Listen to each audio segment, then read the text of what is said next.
nous avons fini de dérouler la première phase du marathon budgétaire consacré au débat d'orientation budgétaire. Les deux innovations majeures que nous avons apportées cette année, c'était de faire une formation préalable à tous les élus pour qu'ils puissent faire un vote conscient. La deuxième innovation, c'est d'insister sur le caractère participatif du budget qui nous a permis de mettre ensemble tous les acteurs et les forces vives du département pour que chacun apporte sa partition à l'édifice et à la construction du budget. La troisième innovation, c'est d'avoir eu recours à la technique du budget programme qui, aujourd'hui, n'est pas une innovation de Bignona, mais en termes d'utilisation, en termes d'usage, nous pouvons dire que nous entendons en être pionniers dans la mesure où seul le budget participatif permet à un conseil départemental dont les ressources sont très limitées en termes d'origine et de consistance, de pouvoir élaborer des projets d'envergure. Le budget programme, donc, va être cette technique qui nous permet d'étaler nos maigres ressources en plusieurs années pour pouvoir achever la construction de certains édifices, notamment dans le cadre de l'investissement. Il nous permettra d'intervenir dans l'éducation, dans la santé, dans le sport, dans l'environnement et dans bien d'autres domaines. Cela dit, il y a une chose à noter pour s'en réjouir. Il y a eu de la démocratie locale qui s'est exprimée à Bignona durant 3 jours. Les débats sont de qualité, d'une qualité extraordinaire. C'est l'occasion pour nous, cette année d'exercice, de féliciter l'ensemble des conseillers. Le plus grand plaisir est qu'en entrant dans le conseil départemental de Bignona, vous avez du mal et vous ne pouvez même pas reconnaître la couleur politique des conseillers. Je pense que c'est un défi que même les conseillers d'obédience politique différentes nous ont lancé, nous, le management du conseil départemental, pour que cet élan de solidarité, mais cet élan critique, cet élan de veille soit maintenu. Il n'y a pas eu de la complaisance dans les débats, mais le respect mutuel, même s'il y a eu de la rigueur dans l'analyse des sujets concernant la chose publique de Bignona. Cela dit, aujourd'hui, nous avons fini la phase de collecte de l'information et nous avons tenu un débat de très haut niveau.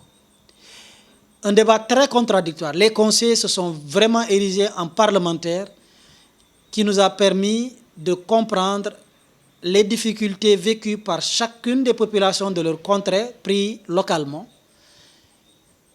Et nous avons terminé en beauté par la signature d'une convention avec l'ISCM, qui est un institut de formation, qui nous a bonifié, nous, Bignona, de 150 bourses à mettre à la disposition de nos élèves, de nos étudiants.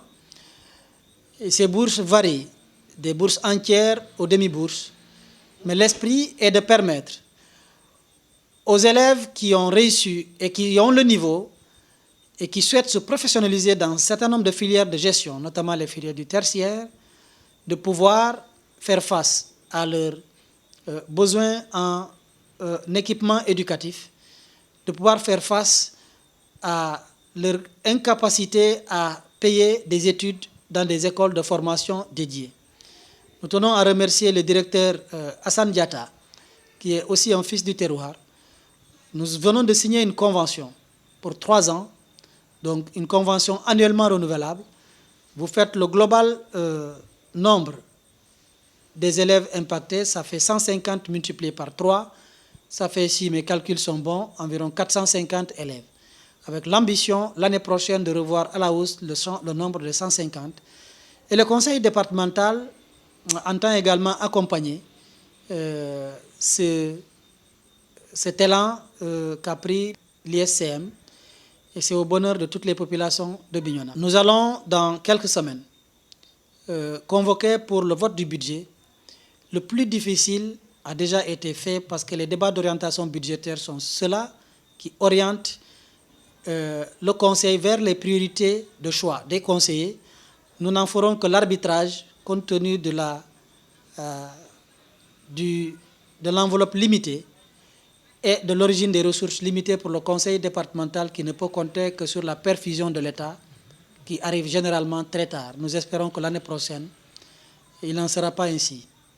Voici l'économie des travaux du conseil départemental de Bignona. Et je termine par une information de taille.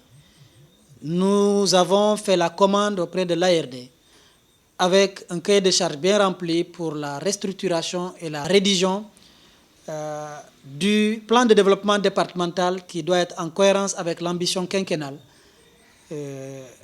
qui nous habite.